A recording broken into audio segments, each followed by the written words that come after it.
You can't live in a place where there are families, sir, and expect there to be quiet. Yes, Your You Honor, can't. I realize that. But I'm going to tell you something else, Mr. Singer, and I'd like this message to reach as many people as I can. Child abuse is a very serious problem in this country.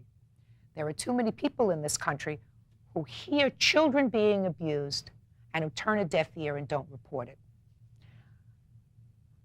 And we try, and we've become acutely aware of the fact that in order for children to be protected, sometimes neighbors have to get involved, teachers have to get involved, even private citizens walking in a mall have to get involved if they see a child being unnecessarily harshly abused. Exactly. But that's not something we abuse in retaliation for a landlord and tenant dispute. You're right. And I think you did that. They were bothering you. You were going to bother them. You're not particularly fond of their children. You don't dislike them, but you're not particularly fond of their children. That's clear to me. Their children are making noise. Their children are bothering you.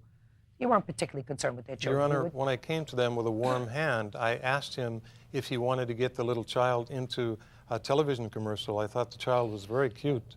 Well, that's nice. They weren't abusing their children.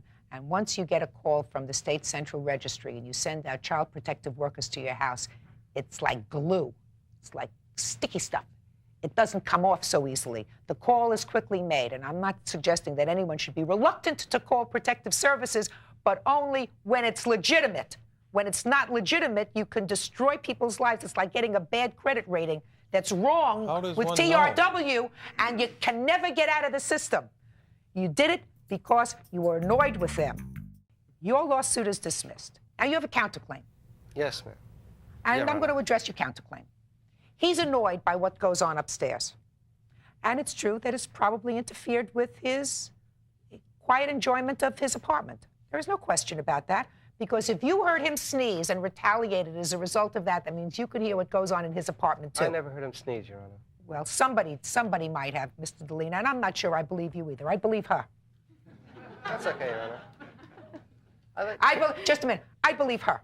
Okay. Now, you might not be constantly making noise. These folks are sensitive.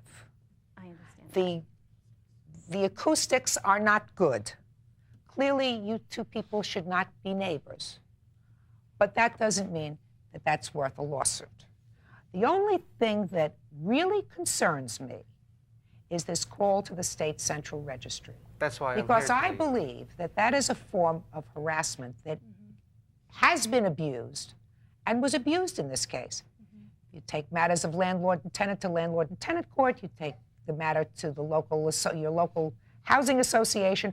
You don't involve the state, because that stays on their record in practically every jurisdiction, even if the report is unfounded. If the report is unfounded, one would think that it's taken out of the computer and nobody will ever see it.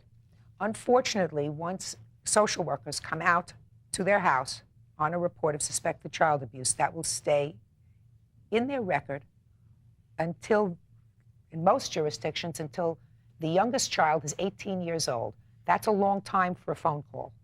So I am awarding the defendants on their counterclaim for that harassment only, because I find that that was harassment, some $1,000. Thank you very much. That's all.